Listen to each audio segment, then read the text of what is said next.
আসসালামু আলাইকুম। আশা করি সবাই ভালো আছেন। আলহামদুলিল্লাহ আমি অনেক ভালো আছি। আজকের রেসিপি হার্ড চিকেন দিয়ে পেঁপে রান্না। কিভাবে কাঁচা পেঁপে দিয়ে খুব মজাদার হার্ড চিকেন রান্না করতে পারবেন সেই রেসিপিটা আজকে চেষ্টা করব আপনাদের সাথে শেয়ার করতে। আমরা যারা দেশের বাইরে থাকি তারা এই হার্ড চিকেনটা আসলে দেশি মুরগির টেস্টে পেয়ে থাকি। সো চেষ্টা করি আমরা সবাই যে এই হার্ড চিকেনটা কিভাবে একটু ডিফারেন্স ওয়েতে মজার করে খাওয়া যায়। ম্যাক্সিমাম সময় আসলে আলু দিয়ে রান্না করা হয়, বাট কাঁচা পেঁপে দিয়েও কিন্তু এই হার্ড চিকেনটা খেতে অসম্ভব মজা হয়। আর আজকের এই হার্ড চিকেনটা আমি একটু ডিফারেন্স ওয়েতে পেঁপে দিয়ে রান্না করব। আশা করি সবার আমার রেসিপিটা ভালো লাগবে। আর রেসিপিটা ভালো করে ফলো করলেই দেখতে পারবেন যে আমি কি কি ইনগ্রিডিয়েন্টস দিয়ে আজকের এই মজাদার রেসিপিটা রান্না করেছি। আর আজকের এই রান্না করার জন্য আমার সাথে হেল্প করবে আমার হাজবেন্ডও।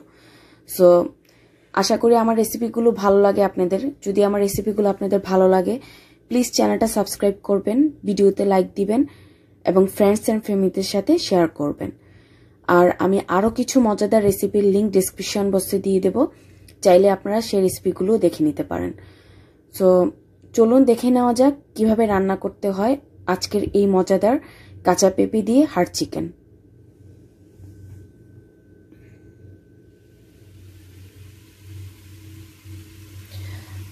দেখতেই পাচ্ছেন আমাদের সেই মজাদার স্পেশাল পেঁপে দিয়ে মুরগির মাংস রান্না করার জন্য সর্বপ্রথম একটা প্যানে কুকিং অয়েল দিয়ে দিয়েছি। এটা নর্মাল কুকিং অয়েল, আপনারা চাইলে অলিভ অয়েল বা সরিষার তেল দিয়েও রান্নাটা করতে পারেন। সো আর আজকের রেসিপিটা আমার বাট রান্না করে দেখাবে আমার হাজবেন্ড। আমি কি কি ইনগ্রিডিয়েন্টস লাগবে সবগুলো আমি বলে দেবো এক এক করে। সো তেলটা যখন খুব ভালো করে গরম হয়ে যাবে তখন অ্যাড করে দিতে হবে। এখানে একটা পেস্ট তৈরি করে রেখেছি, আর এই পেস্টটা হচ্ছে এখানে আছে আপনার টমেটো, তারপর পেঁয়াজ বাটা, রসুন বাটা, আদা বাটা, তারপরে কাঁচামরিচ দুইটা একসাথে আমি ভালো করে ব্লেন্ডারে ব্লেন্ড করে নিয়েছি। আসলে পেঁয়াজ ব্লেন্ডারে ব্লেন্ড করার সময় পেঁয়াজ, রসুন, আদা আস্তই দিয়েছি। সব ইনগ্রিডিয়েন্টস একসাথে ব্লেন্ড করে নিতে হবে। আর টমেটো আমি বড় সাইজের একটা টমেটো ইউজ করেছি। আপনাদের টমেটো যদি ছোট হয় তাহলে সেক্ষেত্রে দুইটা টমেটো দিতে পারেন। তো এখন এই গরম তেলে সর্বপ্রথম দিতে হবে এই পেস্টটা।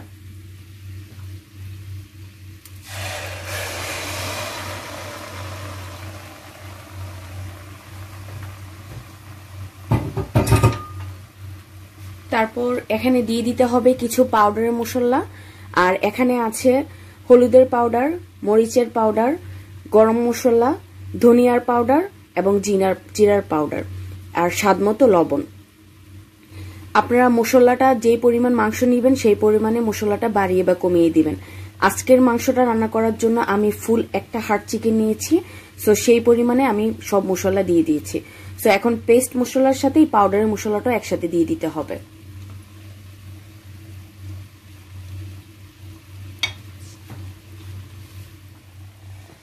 এখন এই পেস্ট মশলা এবং পাউডারের মশলাটা খুব ভালো করে কষিয়ে নিতে হবে আগে।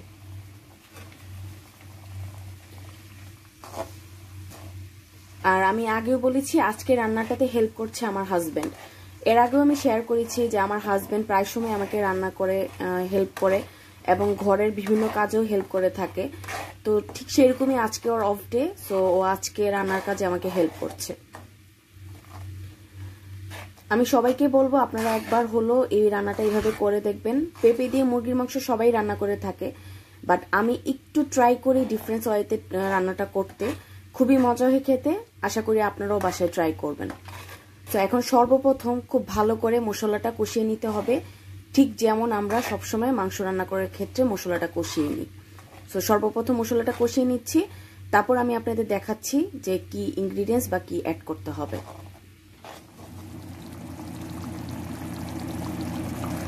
দেখতেই পাচ্ছেন আমাদের মশলাটা কিন্তু খুব ভালো করে কষানো হয়ে গিয়েছে। ঠিক এই সময় আমরা দিয়ে দেব সেই চিকেনগুলো। এখানে আমি হার্ড চিকেন নিয়ে নিচ্ছি আজকের রেসিপিটার জন্য। এখানে ফুল একটা হার্ড চিকেন আছে। চিকেনটা খুব ভালো করে ধুয়ে নিয়েছি। আপনারা সেম রেসিপিটা লাইক ব্রয়লারের মুরগি দিয়েও করতে পারেন, বাট হার্ড চিকেন দিয়ে লাউ দিয়ে রান্না করলে বা পেঁপে দিয়ে রান্না করলে সবচেয়ে মজা হয়। সো আজকের হার্ড চিকেনটা রান্না করা হবে পেঁপে দিয়ে। তো এখন আমার হাজবেন্ড দিয়ে দেবে সে আগে থেকে ধুয়ে রাখা হার্ড চিকেনটা।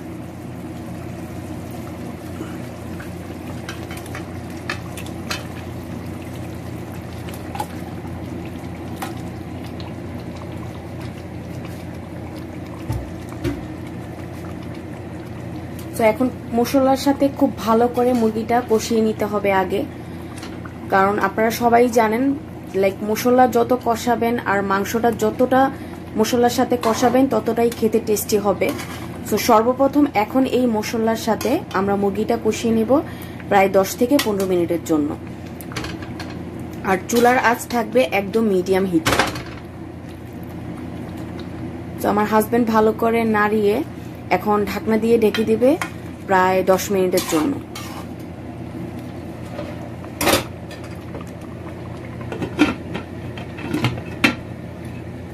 তো ঢাকনা দিয়ে ঢেকে দিল, আর এখন অপেক্ষা করছি 10 মিনিট চুলার আঁচ মিডিয়ামে রেখে।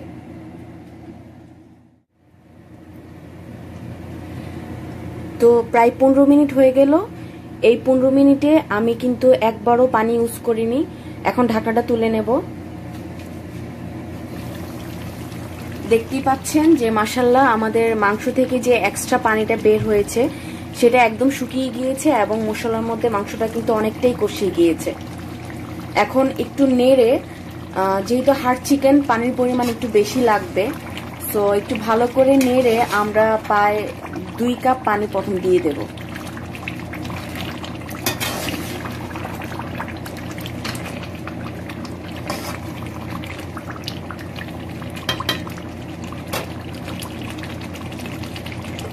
তো এখন আমার হাজবেন্ড দিয়ে দিচ্ছে পানি। এখানে সর্বপ্রথম 1 কাপ পানি দিচ্ছি, আর অবশ্যই চেষ্টা করবেন গরম পানি দিতে। তো সর্বপ্রথম দিয়ে দিলাম 1 কাপ, এখন আবারও দিয়ে দিতে হবে আরো 1 কাপ পানি। সো টোটাল 2 কাপ গরম পানি দিতে হবে। আর রান্নাটা যেহেতু আজকের মুরগিটা পেঁপে দিয়ে রান্না করা হবে, সো এখানে আপনারা দেখতে পাচ্ছেন যে আমি আগে থেকেই কাঁচা পেঁপেটা একটু সামান্য লবণ এবং হলুদ দিয়ে সেদ্ধ করে নিয়েছি। আর উপর থেকে যেটা দেখতে পাচ্ছেন সেটা হচ্ছে 5 ফোড়ন। 5 ফোড়নটা আমি খুব ভালো করে শুকনো তাওয়াতে টেলে একটু গুঁড়ো করে উপর থেকে দিয়ে রেখেছি। আর এই সেদ্ধ পেঁপেটা ইউজ করব যখন মাংসটা খুব ভালো করে সেদ্ধ হয়ে যাবে তখন। তো আমি সাইডে রেখে দিচ্ছি এই আগে থেকে তৈরি করে রাখা পেঁপে সিদ্ধটা। তো এখন আমার হাজবেন্ড দিয়ে দিচ্ছে আরো 1 কাপ পানি। সো টোটাল 2 কাপ গরম পানি দিয়ে একটু সামান্য নেড়ে ঢাকনা দিয়ে ঢেকে দিতে হবে যতক্ষণ না পর্যন্ত মাংসটা একদম ভালো করে সেদ্ধ হয়ে যাবে। যেহেতু আমাদের পেঁপেটা আগে থেকে আমি সেদ্ধ করে রেখেছি, সো পেঁপেটা সেদ্ধ হওয়ার কিছুই নেই। শুধু এখন মুরগিটা যেহেতু হাড় চিকেন পানির পরিমাণটা একটু বেশি লাগবে, সো হাড় চিকেনটা একটু ভালো করে আগে সেদ্ধ করে নিতে হবে। সো ঢাকনা দিয়ে এখন ঢেকে দেব আরো 15 মিনিটের জন্য।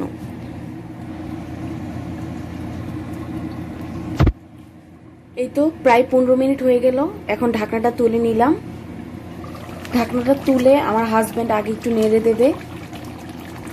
দেখতেই পাচ্ছেন যে আপনারা মুরগিটা কিন্তু খুব ভালো করে সেদ্ধ হয়ে গিয়েছে এবং তেলটা উপরে ভেসে উঠেছে।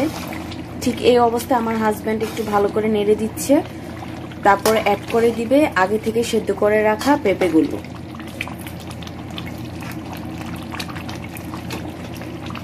সো এই যে পেঁপেগুলো আমি আগে আপনাদের দেখাচ্ছি, আবারও দেখিয়ে দিচ্ছি যে পেঁপেটা আমি সামান্য লবণ আর একটু হলুদ দিয়ে সেদ্ধ করে নিয়েছি, আর 5 ফোড়ন ভালো করে একটু শুকনো তাওয়াতে টেলে উপর থেকে দিয়ে দিয়েছি প্রায় 1 চামচের মতো 5 ফোড়ন গুঁড়া। সো মুরগিটা যখন খুব ভালো করে সেদ্ধ হয়ে যাবে তখন দিয়ে দিতে হবে এই আগে থেকে সেদ্ধ করে রাখা পেঁপেগুলো।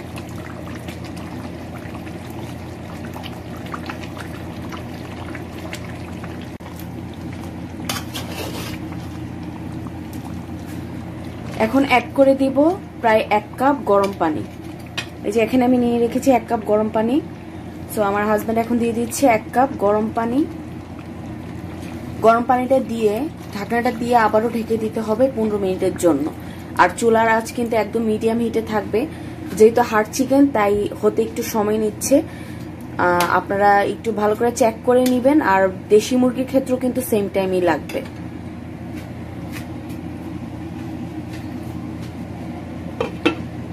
অপেক্ষা করছি আরো 15 মিনিট। এই তো প্রায় 15 মিনিট হয়ে গেল। এখন আমি ঢাকনাটা তুলে নিচ্ছি। সো 15 মিনিট পর দেখতেই পাচ্ছেন আমাদের কিন্তু পেঁপে দিয়ে মুরগির মাংস প্রায় হয়ে গিয়েছে। ঠিক এই মুহূর্তে আমি অ্যাড করে দিব কিছু কাঁচামরিচ। আমি আস্ত কাঁচামরিচ মাঝখান দিয়ে একটু হাফ করে নিয়েছি। এখন কাঁচামরিচগুলো উপর থেকে দিয়ে দিলাম। এখানে আমি প্রায় 3টা কাঁচামরিচ নিয়েছি। এখন কাঁচামরিচটা দিয়ে নাড়ানোর দরকার নেই, জাস্ট একটু হালকা হাতে এইভাবে নেড়ে এখন আবারও আমি ঢাকনা দিয়ে ঢেকে দেব 5 মিনিটের জন্য। আর এই 5 মিনিটে আমাদের মুরগি মাংসটা কিন্তু একদম তৈরি হয়ে যাবে খাওয়ার জন্য। তারপর একটা সার্ভিং প্লেটে নিয়ে আমি আপনাদের সাথে শেয়ার করছি। আলহামদুলিল্লাহ, দেখতেই পাচ্ছেন আমাদের মজাদার হার্ট চিকেন কিন্তু রান্না একদম কমপ্লিট। আমি একটা সার্ভিং প্লেটে তুলে নিয়েছি। আমি আজকে হার্ট চিকেনটা কোনো কিছু দিয়ে ডেকোরেশন করিনি, কারণ এটা দেখতে এইভাবে অনেকটা ইয়ামি লাগছে। সো এই হার্ট চিকেনটা গরম গরম ভাতের সাথে খেতে কিন্তু অসম্ভব মজা। আপনারা আশা করি আমার রেসিপি ফলো করে অবশ্যই আপনারা রান্না করে দেখবেন। আশা করি আপনাদের খুব মজা লাগবে। আমার ফ্যামিলির সবাই তো খুবই পছন্দ করে, যেহেতু আমি একটু ডিফারেন্স ওয়েতে রান্নাটা করি। আর সেম রেসিপিটা আপনি আবারও বলছি, আপনারা ব্রয়লার চিকেন দিয়েও করতে পারেন, বাংলাদেশের দেশি মুরগি দিয়েও করতে পারেন, টেস্ট ভালো আসবে। সো আমার আজকের রেসিপিটা যদি আপনাদের কাছে ভালো লাগে, প্লিজ সবার কাছে আবার অনুরোধ করছি, চ্যানেলটা সাবস্ক্রাইব করবেন, ভিডিওতে লাইক দিবেন, ফ্রেন্ডস অ্যান্ড ফ্যামিলিদের সাথে শেয়ার করবেন। আরও কিছু মজাদার রেসিপির লিঙ্ক আমি ডিসক্রিপশন বক্সে দিয়ে দেব, চাইলে দেখে নিতে পারেন। তো সবাই ভালো থাকবেন, সুস্থ থাকবেন। আল্লাহ হাফেজ, আসসালামু আলাইকুম।